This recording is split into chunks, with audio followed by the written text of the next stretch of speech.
You ask Tiger to calculate. This deals with linear inequalities with one unknown. The final result is x greater than 2.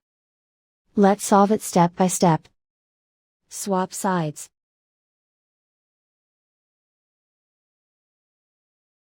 Group all constants on the right side of the inequality. Subtract 6 from both sides.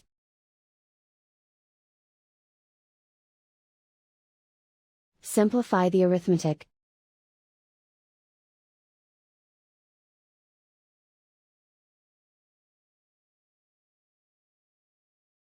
Isolate the x.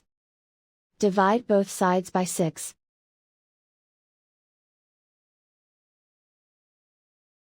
Simplify the fraction.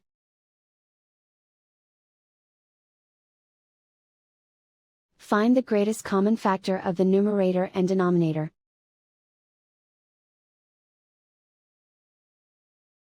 Factor out and cancel the greatest common factor.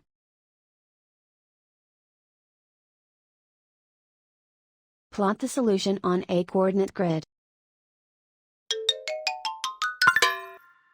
And so the final result is x greater than 2.